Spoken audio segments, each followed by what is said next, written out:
So 10 things that you probably didn't know about 10th edition. Now before getting into it guys, make sure you are subscribed to the channel. Not long now before 10th edition does come about, and yeah, we're going to be getting hard and heavy with it. We're going to be going through all the tactical stuff as well as all the data sheets and any synergy that we come across we're going to be making videos of. But let's get straight into this video today for the 10 things that you probably didn't know about. Number 1, we got the Incursion Map Size. Now if you guys are like me and you like playing the Incursion games, well, the map size is different in terms of the only war mission that they've actually showcased so far. It's likely going to be the exact same thing for the mission pack. Now previously in 9th edition, we had the battle size was 44 inch by 30 inches for combat patrol and incursion, and strike force was 44 by 60. Now, incursion and strike force are the same size. Both are 44 by 60, so a 6x4 board, the larger board. So that's going to make a massive impact if you do play incursion for, well, many reasons really. You're going to have a lot more board space. Now of course, depending on points drops and things like that, we don't know exactly how many units are going to be on the battlefield, but it's going to make a huge difference for melee armies in particular. You need to get across the battlefield and then make a charge move on a much larger board size. And as for the range weapons, of course, you're not going to have those mid-level range weapons. 24 inch range, it may not be enough in certain situations, so it's going to have a huge impact on your army regardless of the army you play. But that's for incursion level, that's 1000 points. Number 2, you are able to pass the scout keyword to transports. So if you look into the core rulebook going under scouts, and it says on the, where is it, the second bullet point, if embarked in a dedicated transport, the dedicated transport can make the move instead. Now we're not going to go through exactly what scout is, but you're pretty much doing the pre-game movement up to X amount of inches. So of course we're playing Necrons, we've got the Ghost Ark as our dedicated transport. The Night Scythe was a flyer in 9th edition, it will probably still be a flyer, it could get the transport option, we don't know yet. But let's presume for the sake of argument that it is just the Ghost Ark. If we do have any scout keywords within our codex, within our index, we might not even get scout, don't get me wrong. But if we do, and if they can go into a Ghost Ark, at the moment it's probably Warriors, so maybe not, then in theory that Ghost Ark can also do that move. Now, if you're looking at other factions, you got to also be aware of that too, not just for Necrons, because if you're playing against Space Marines and they've got the Scout keyword, and they're getting into a Rhino or any other kind of transport really, then of course they're going to have that Scout move as well, so you've just got to be aware of that. Number 3, the Stratagem's Key. I found this quite a useful, under the radar kind of upgrade that they put into 10th edition. Now it might not seem a big thing to you, but so often in 9th edition there was a stratagem where your opponent and yourself and your opponent would kind of disagree on when you could actually use it. It might just say in the fight phase, which to me that means anyone's fight phase, but you had some opponents that would say no, that's your fight phase. Now what they've done is they've introduced a Stratagem Key. So if the stratagem is in green, such as the Epic Challenge stratagem, that can be done in either player's turn. If it's in blue, such as the Tank Shock stratagem, that's only on your turn, and your opponent's turn has the red ones like Rapid Ingress. Now, it will likely say it in the stratagems because the new stratagems are set out quite nicely. It says when, it says the target, and then the effect. So you probably won't need the key, but if things get a bit dicey with your opponent, you can always go back to that key and say that's when it happens. So a nice little touch there to cause, well, get rid of a few little problems. Number 4, no overhanging. Now, I only spotted this after I think it was my 3rd time reading the core rulebook. And if you go into the terrain features and under hills, industrial structures, sealed buildings and armed containers, this is just one of the places I found this. I think there was another place, I can't remember where it was now, but just for the sake of this video, just to show you where it is, in where it says movement, these terrain features are raised areas that the models can be set on top of and end their move on top of, provided the model's base does not overhang the terrain feature.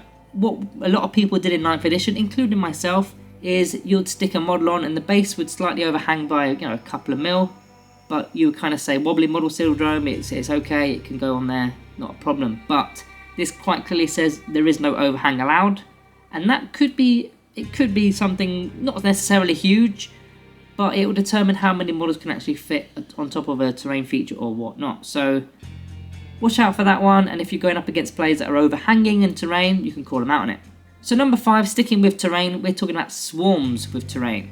So in 9th edition, infantry swarms and beasts had a lot of interaction with terrain features such as ruins again. They were able to pass through ruins without a problem. Now, in particular, when we're talking about ruins, it's only infantry and beasts that can move through the walls, floors and ceilings and gantries, whereas the swarms don't seem to be listed there. So have they removed swarms or what? I mean, I'm presuming swarms are still in the game, right? We've got a Canoptic Scarab swarms. There's plenty of other swarms in the game. Now, notice in the second bullet point there, it says infantry, beasts and fly models can go into, other floor levels. Now, thankfully, our Canoptic Scarabs have fly. Well, they did have fly. Let's hope they still do have fly. I'm presuming they do. So it shouldn't interfere too badly with our Necron Canoptic Scarabs. But other factions that have, say, Rippers that are swarms but don't have fly, that could interact with them in not a good way. So look out for that one. Number 6, new Unit Coherency. So I don't know if you know about this one. In 9th edition, Unit Coherency was 2 inch horizontally, 5 inch vertically. That hadn't changed, but it was 6 or more models had to be within coherency of at least 2 models in the unit. Now it's actually 7 or more, so they've actually increased it by 1, and that's going to interact with things such as your charge move, because you can't end a charge move out of unit coherency, even though it isn't the morale phase yet.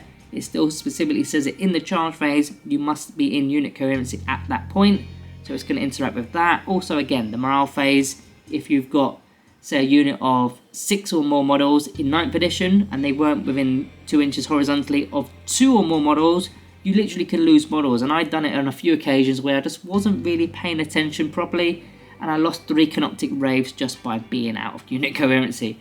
So you've got to be careful with that, but thankfully it is now 7 or more.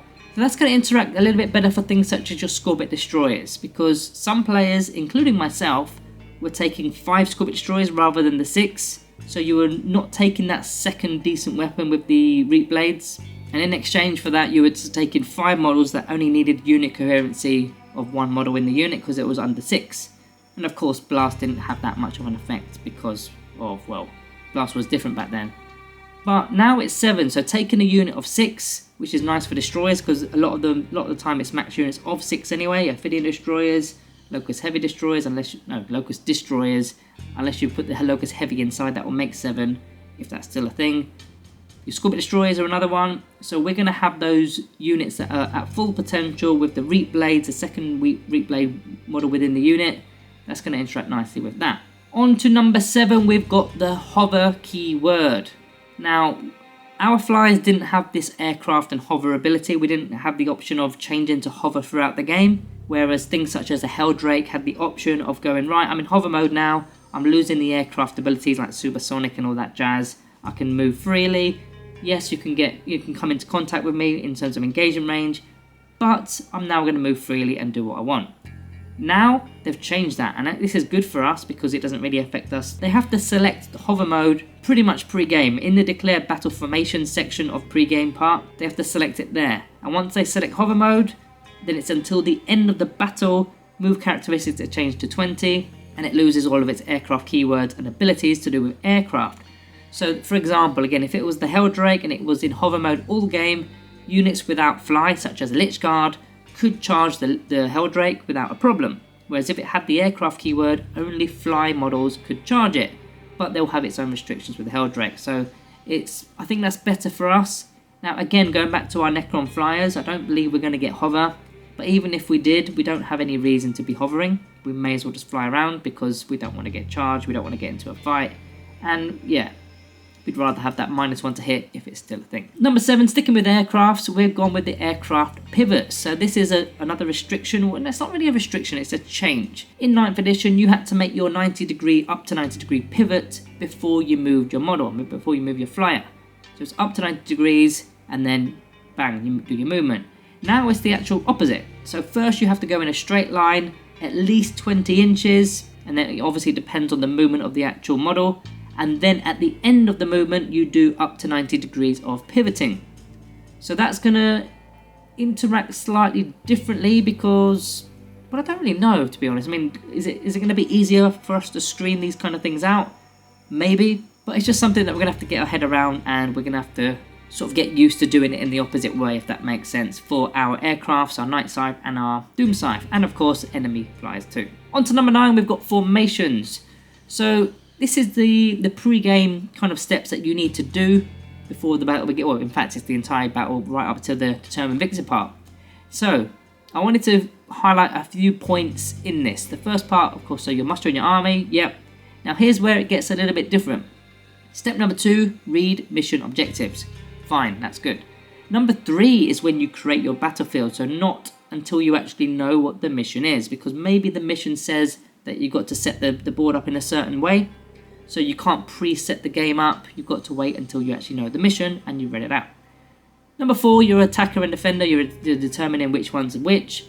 Then it gets on to number 5, where things are new for this edition, but you wait until you know who's the attacker and defender. So things such as leaders, putting a leader to an attached unit, which units are going to go in the transports, and which ones are going to go in reserves, and all that kind of stuff.